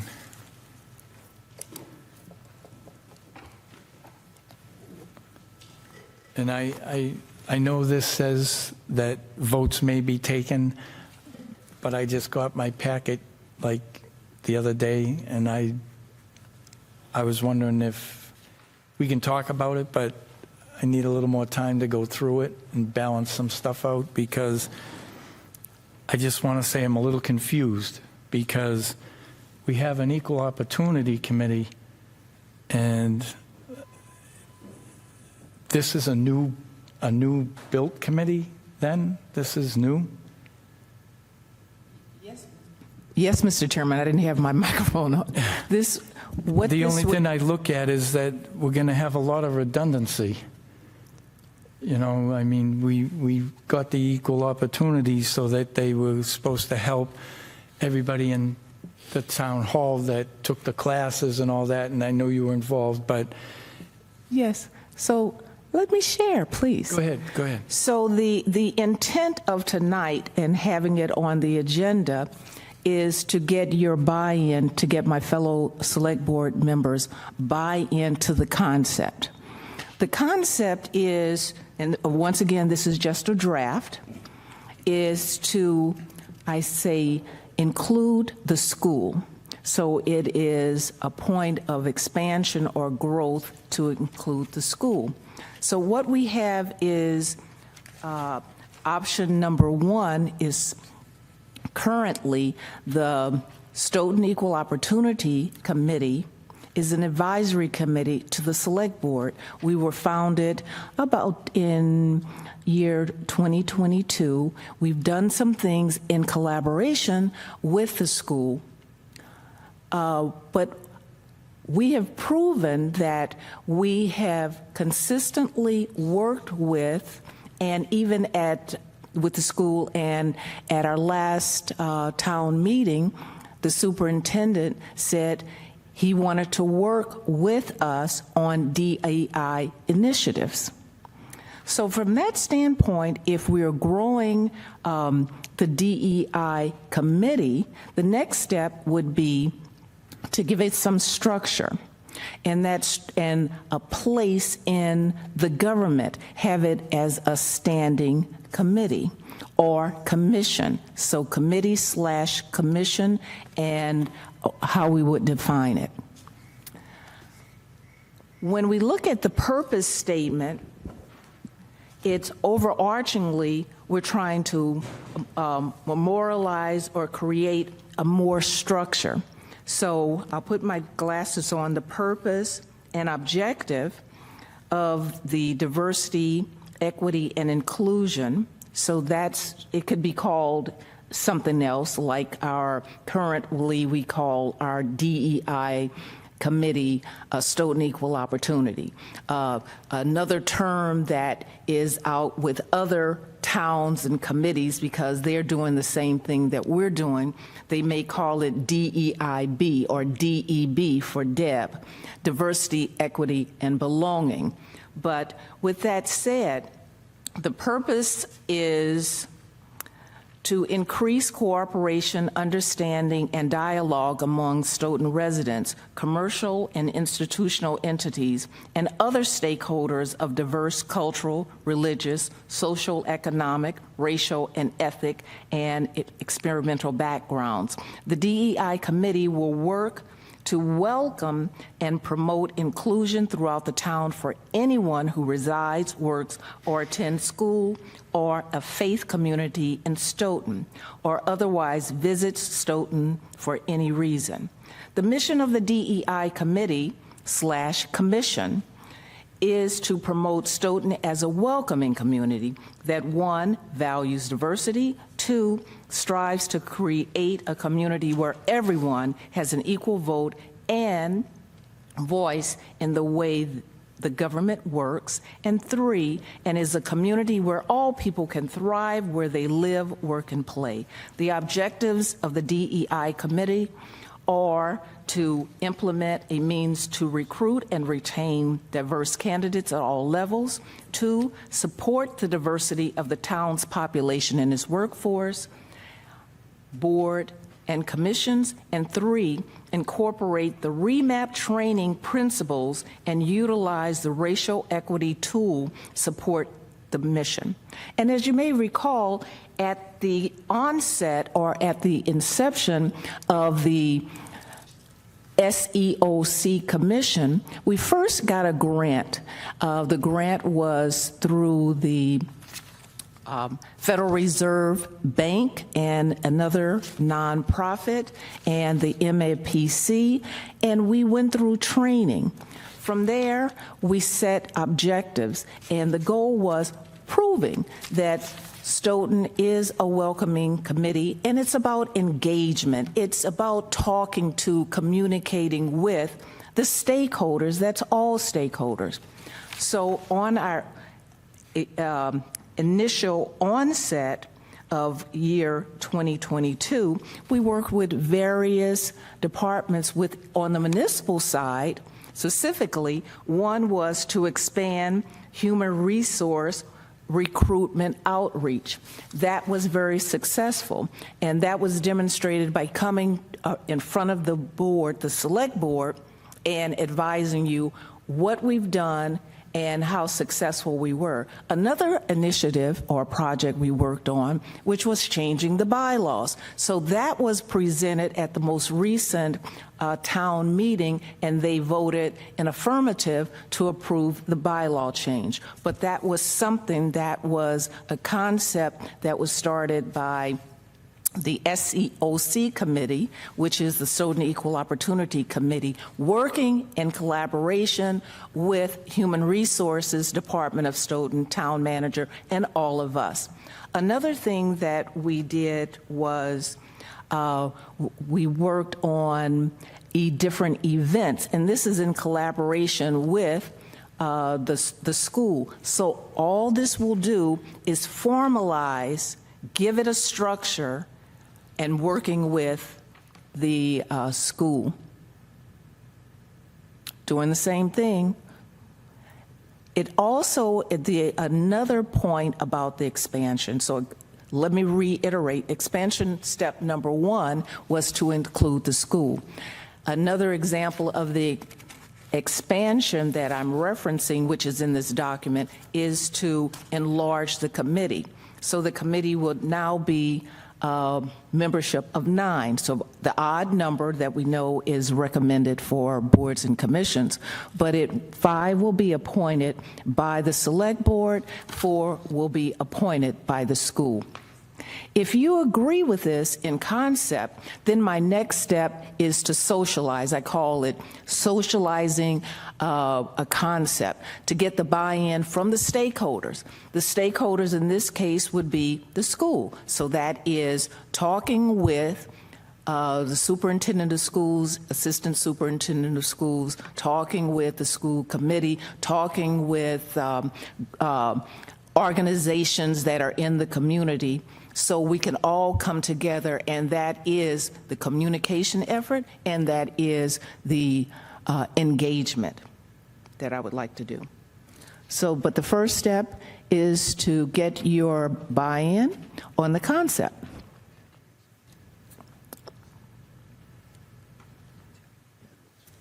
Any questions?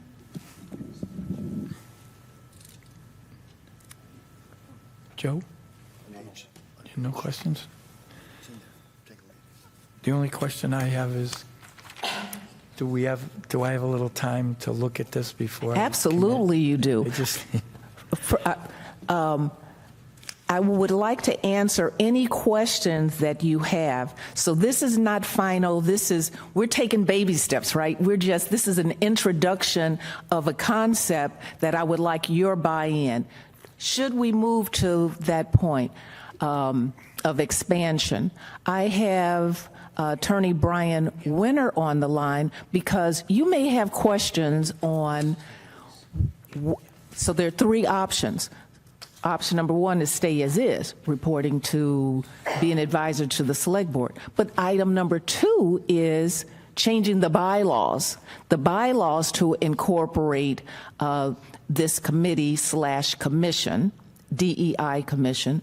And option number three is to incorporate it as a standing committee within the charter. So both are to option 2 and 3, to have this committee as a standing committee for decision making.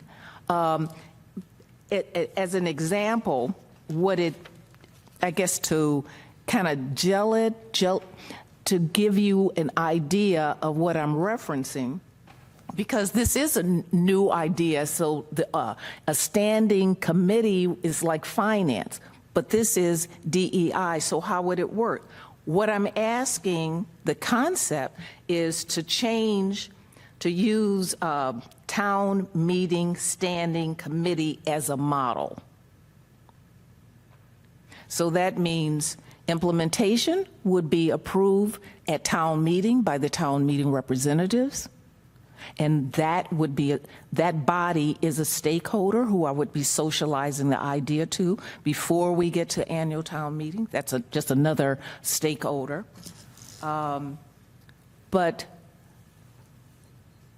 I'm just asking if in concept, if this is a direction you would like to take, because there is a need within the community to have DEI work done. And it takes a body to do this work.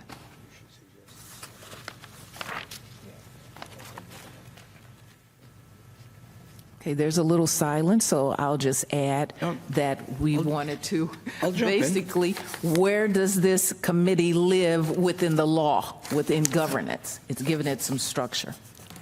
I'll jump in. There we go. Actually, I'd say, Deborah, being, tonight it was dropped, and I just didn't have the time to get in. I did tell you I'd want to talk to you a little bit more, but I'd like to see more of a plan before we vote it. How does it work? How many other towns have done it this way? What are the benefits versus what we have now? Are we duplicating what we have now? How is this going to be different? I could go on and on. But I believe that, if we're going to do it, we need to take a commitment to it. And a standing committee has, I think, a better role because town meeting is the governing board. It's a legislative branch. And but again, how does that help work with us or work against the executive level? I don't know enough that, and I'm open to it. Well, but again, tonight, and it's again on the tail end of a meeting, and I can understand for the conversation. I want to talk more, but That's good, but food for thought, and I appreciate your comments, and I can get that to you. At least that lets me know what you're thinking so I can get you the information that you need concisely and provide some structure. But while we have Attorney Winter on the line, Attorney Winter, they may have a question about the difference between a bylaw change and a charter change, and what does that mean?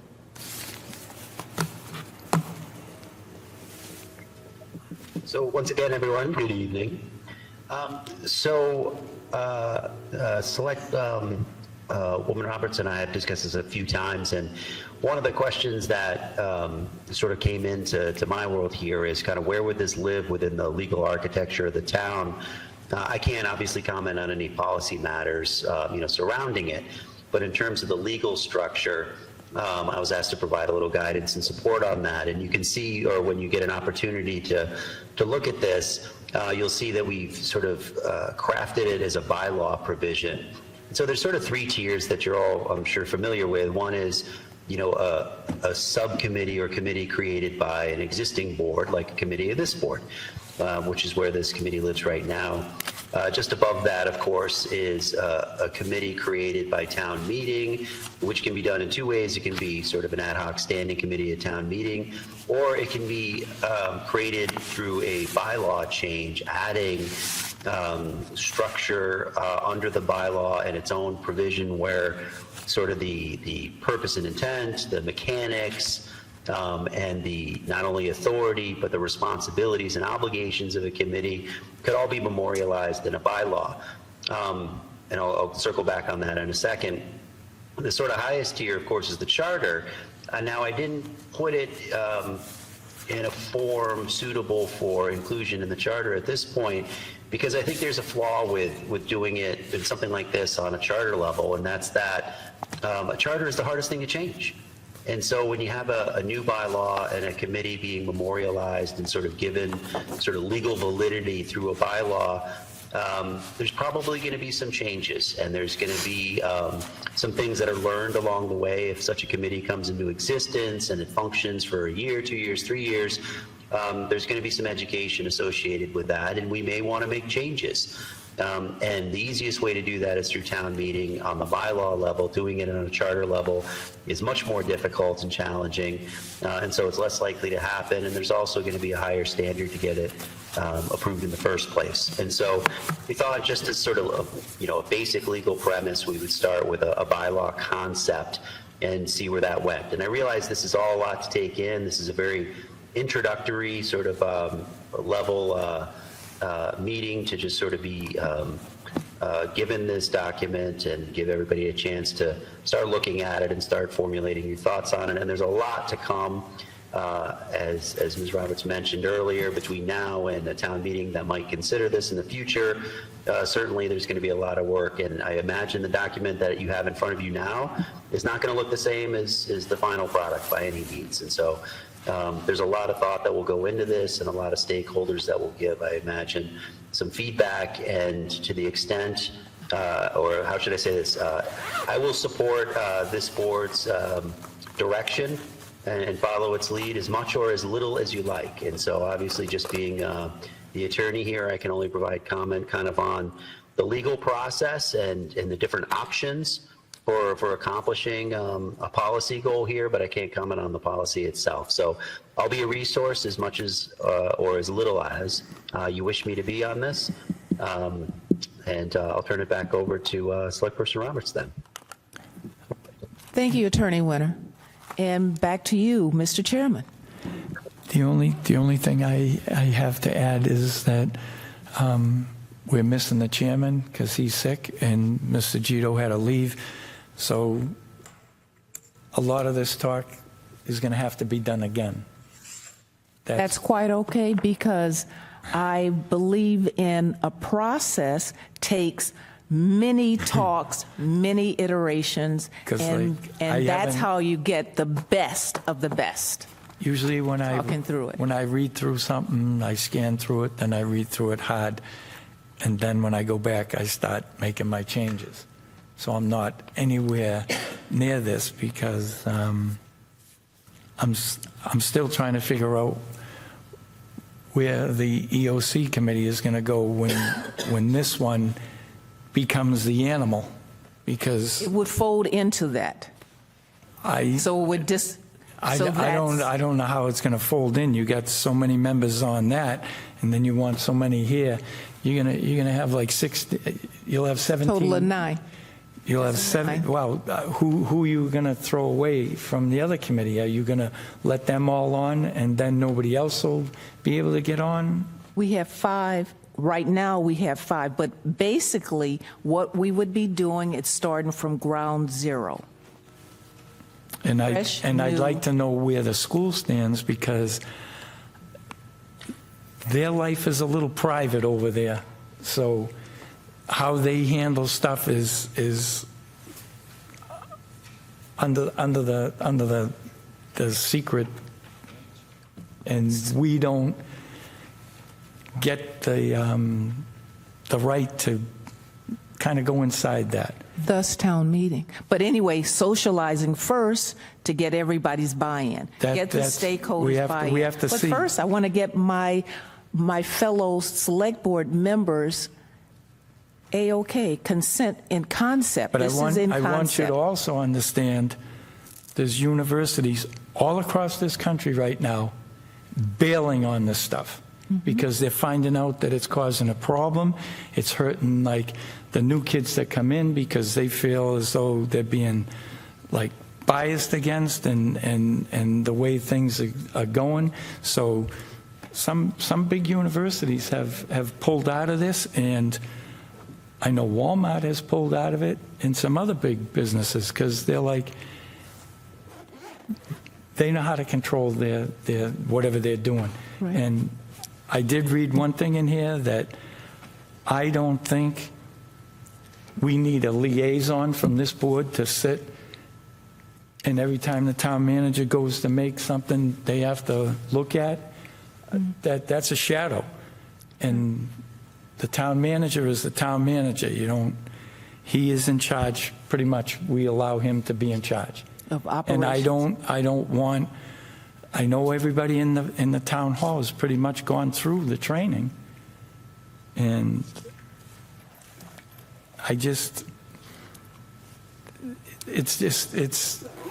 we'll go for a little further. We'll wait till Steve and then we can all talk in together, and maybe things will go a different way. But I want to read it more, and there's some backwards and forwards, which when I was reading it, I go, an attorney wrote this.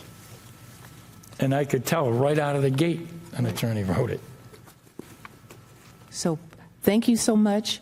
And I appreciate you saying that you want to take it and read it without just coming to know immediately. And another takeaway, this is not affirmative action. This is how we're going to engage the community and define we are a welcoming community, and how we're going to work toward that. But it is not affirmative action. Thank you. Thank you.